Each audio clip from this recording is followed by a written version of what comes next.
Deus não tem nenhum trauma sexual. Quem tem é a igreja, meu amigo. Deus não tem trauma sexual. Agora a igreja tem um danado. É uma pena que tem um livro aí chamado Eunucos por Amor ao Reino de Deus que está esgotado. Mas é o melhor levantamento histórico que já se fez sobre a sexualidade da igreja, especialmente nos 1700 anos de cristianismo constantiniano. Procure num sebo, você deve encontrar aí no Amazon, e compre e leia, porque você vai ver a desgraça que o cristianismo produziu na mente humana em relação ao significado da sexualidade. Nada poderia ter sido mais diabólico, a ponto de você me fazer uma pergunta dessa. Ora, qual seria a expressão saudável disso? A expressão saudável seria você respeitar a sua consciência dela. A fé que tu tens, tenha para ti mesmo. Então, dependendo de idade, maturidade, um monte de coisas que tem a ver exclusivamente com você e com ela, e não cabe a mim dizer nada além disso, se vocês decidiram que vocês querem se preservar sexualmente para casarem sem terem tido relações sexuais, é uma convicção de vocês. Em relação a cuja convicção eu digo amém, e que Deus abençoe vocês. Se essa é a sua convicção, e não uma imposição neurotizante do sistema religioso. Porque se for uma imposição neurotizante, e você esteja só obedecendo ao superego da igreja e não à sua própria consciência, isso vai gerar distúrbios na sexualidade. E quando vocês casarem, vocês vão casar com tanta neurose sexual que vão aproveitar muito pouco a sexualidade e um monte de outras coisas que no curso da vida eu vi acontecer como doenças decorrentes de abstinência sexual que não foram produzidas pela consciência pessoal do indivíduo, mas pela imposição de terceiros. Segunda coisa que eu queria dizer e quero dizer a vocês é a seguinte: se você sente essa emulação sexual toda na direção da sua namorada, dê graças a Deus. É sinal de que você é saudável. Se ela sente a mesma coisa por você, dê graças a Deus. É sinal de que vocês são saudáveis. Se o abraçar a ela produz em você o desejo de possuí-la, dê graças a Deus. É sinal de que vocês são saudáveis. Seria uma coisa totalmente anômala você namorar uma menina, beijar a menina e não sentir nenhum outro desejo. Abraçar a garota e ter um membro amortecido. Ela dá um abração em você e não molhar a genitália. Seria muito esquisito, seria um anticlímax instalado psicologicamente em vocês, de modo que não se culpe por ser normal. Agradeça a Deus todos os estímulos naturais do seu corpo que foram produzidos por Ele. Ele é que criou sua mente assim, sua psique assim, seu cérebro assim, seu corpo assim, e as respostas integradas de ponta a ponta. E nisto ninguém peca por expressar a naturalidade do desejo, da atração. Pelo amor de Deus, esqueça o que disseram e pense no Criador. Se o Criador criaria você com toda essa possibilidade de ter essa reação em cadeia, e chamaria isso de anomalia. Não é anômalo é não sentir-se assim. A decisão de ir adiante ou não ir adiante é outra história. Tem a ver com a consciência de vocês, com a maturidade de vocês, com a experiência de vocês, com a fé de vocês, e que Paulo diz, a fé que tu tens, tenha para ti mesmo. E a última coisa que eu quero dizer a você: com a igreja, qualquer que seja a ação desse tipo, em sendo confessada, vai ter implicações. Você vai perder todos os seus cargos, ela também, porque a igreja é assim. Ela vive dessa mentira, dessa hipocrisia. O grande dom na igreja é o dom de ocultamento de ser. De modo que o indivíduo pode fazer o que quiser, desde que ninguém fique sabendo. E se ele tiver o sincerismo de contar o que faz, ele se dana, enquanto todo mundo faz coisas idênticas e varre para debaixo do tapete. É uma produção industrial de hipocrisia massiva. De modo que em relação à igreja, o que eu tenho a lhe dizer é isso. Em 99% dos casos, você será tratado, você e ela, como gente a ser expurgada, ou abandonada, ou posta no banco, ou diminuída. Agora, isso tem a ver com a igreja. Deus quer saber da sua consciência, da sua responsabilidade, do nível do seu compromisso, do seu empenho em amor, da igualdade das convicções emocionais, afetivas e de fé que vocês tenham, e da reverência que vocês têm um pelo outro, e da disposição que vocês tenham de fazer um do outro os companheiros um do outro para a vida.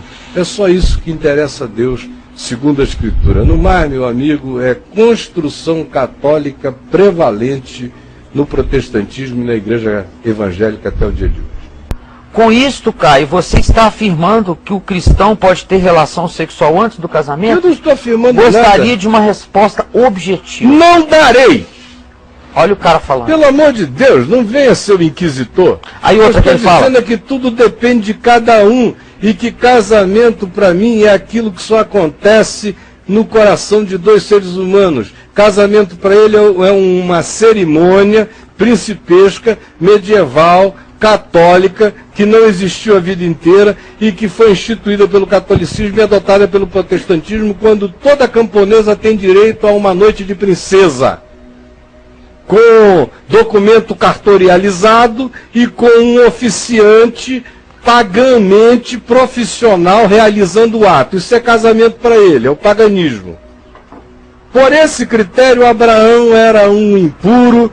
Por esse critério, Isaac era um impuro que, quando viu Rebeca ao longe, pegou o camelo dele, foi e desmontou a menina do camelo em que ela estava e a levou direto para a recâmara da sua mãe, Sara, e a possuiu.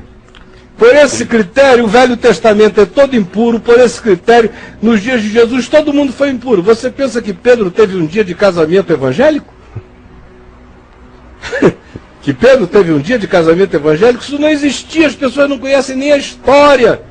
Elas ficam pensando que esse cenáriozinho aí de filmezinho de camponês medieval, com essas mulheres entrando assim, com essas trombetas tocando, com aquele papel assinado, com a cartorialidade estabelecida, que isso fazia parte do contexto do Novo Testamento. Isso não fazia.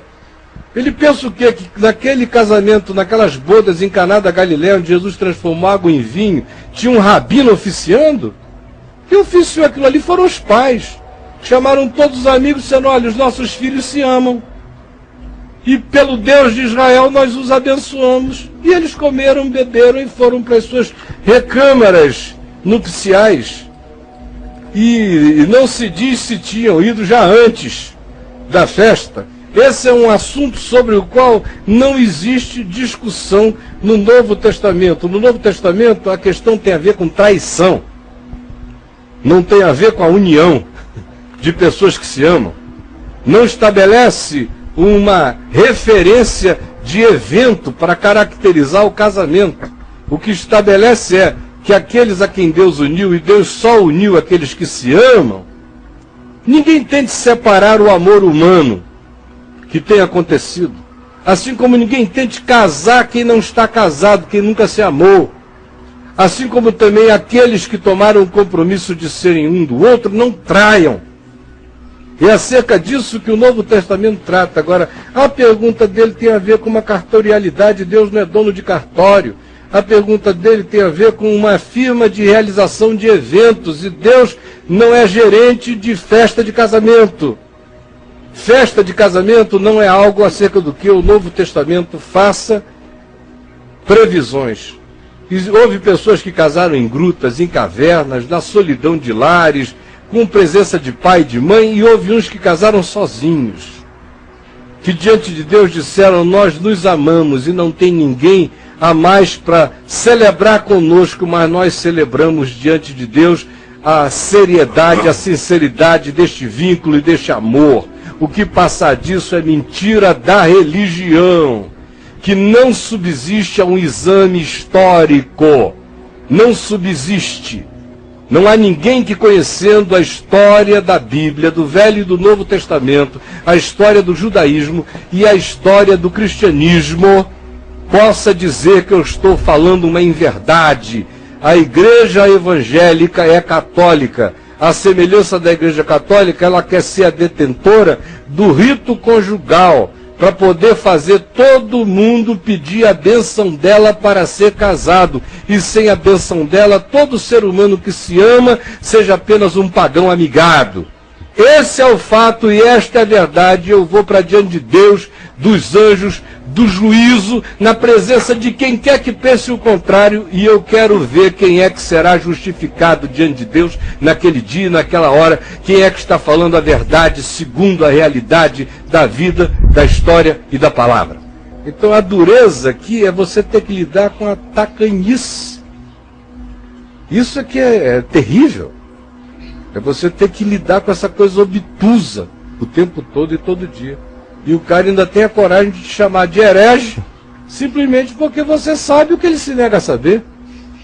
E porque você mantém uma linha de coerência com a Escritura, com a cultura judaica, com o ensinamento de Jesus, com o ensinamento dos apóstolos, com a história, e porque você sabe exatamente quando é que isso foi paganizado para ter a chancela de uma entidade soberana, que agora passa a ser Deus para os homens, sem cuja chancela todo ser humano está em dívida, ainda que amando.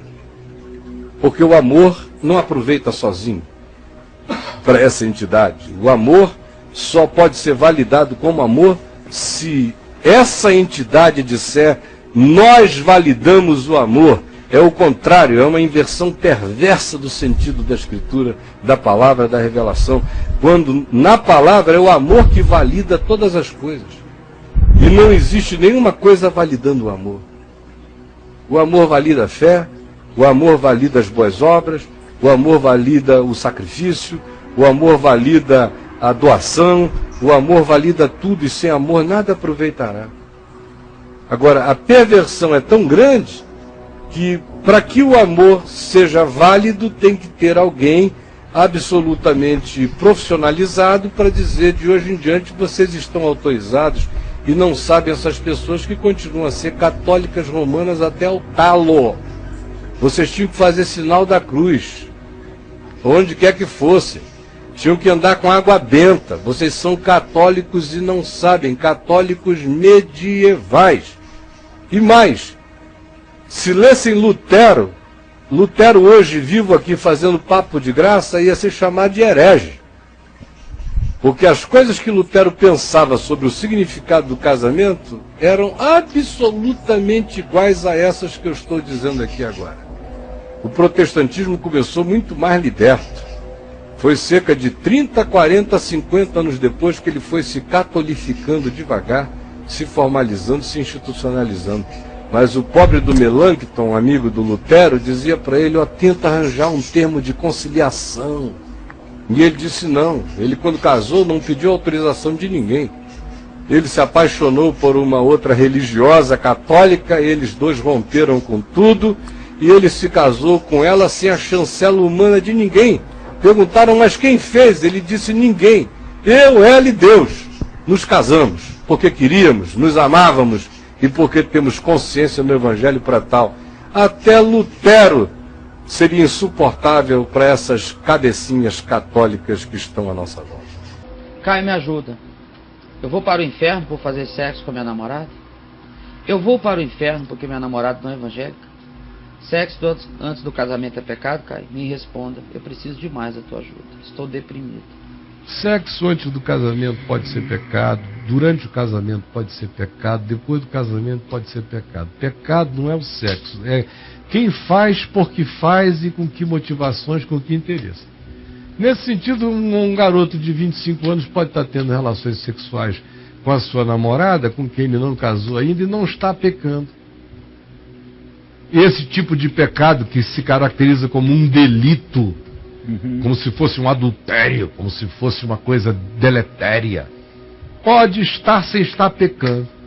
Como tem homens casados, transando com as suas mulheres e pecando, porque não gostam delas, porque estão ali usando, porque estão abusando, porque estão com a cabeça cheia da irmã dela, ou da vizinha, ou de uma prima, ou de uma colega de não sei quem, para poder ter ereção e carcar a esposa. Do contrário, ele não quer aquela mulher, ele deseja outras. Quem está pecando? A gente está falando é de Deus, da presença de Deus. Quem está pecando? O menino e a menina que se amam, que só se querem um ao outro, que querem ser um do outro, que querem ficar um com o outro, e que estão namorando e tendo relações sexuais e não são crianças, trabalham, assumem sua vida, têm responsabilidade. Até a própria igreja faz do cara um presbítero. E ele ama essa mulher, gosta dessa mulher, só transa com ela, só pensa nela. Quando está com ela, é com ela que ele está, fazendo amor com ela. Ele não tem ilusões, nem fantasias. Quem está pecando? Ele ou o outro, que é casado, que possui a mulher todo dia, mas que fica pensando num panteão de pornografia para poder ter ereção, para possuir a sua mulher. Diante de Deus eu pergunto, quem está pecando? Esse pastor. Claro, meu Deus, a menos que a gente esteja falando de homens, igreja, moral, mas você está falando daquele que é espírito e verdade. Não. Quem está pecando, entendam isso. O casado. O que é fornicação segundo o Evangelho? Respondi anteontem. E já respondi muitas vezes sobre o contexto histórico da prostituição de rua, do fornos. Sodomia, você falou também. Ontem. Fornos, as colunas romanas chamadas de fornos. Aí a mulher encostava no fornos, na coluna, puxava a saia, baixava o que tinha que baixar e o cara carcava ela ali em pé no meio da rua. Vem em mim, e em Roma era todo mundo vapt-vupt, parecia o Peru em 1978, quando eu fui a primeira vez lá. Eu fiquei chocado. Caio. Porque tinha gente transando na praça, assim, milhares, parecia jacaré em cima da jacaré. É mesmo, Caio? Era uma loucura. Lá no Peru? Tudo que é lugar. Agora tá diferente, mas antigamente, lá em Roma, no Fornos, era um espetáculo muito mais patético, porque a mulher ou de frente ou de costas se encostava na coluna e o cara vinha. De modo que você andava, era tudo fornos. Daí veio fornicação a palavra. Esse tipo de prostituição voluptuosa, muito mais a voluptuosa do que aquela remunerada com o dinheiro, porque com o dinheiro é sacrifício para a mulher. Só quem está se prostituindo com a prostituta é o cara que pagou. Ela está sofrendo. Ela está sofrendo. Ela está sofrendo um ataque, esperando, pedindo que o cara tenha ejaculação precoce para ela receber e a fila andar. Agora, especialmente a entrega ao culto ao prazer voluptuoso, objético, é que caracteriza essa fornicação, essa variedade objética, dessignificada.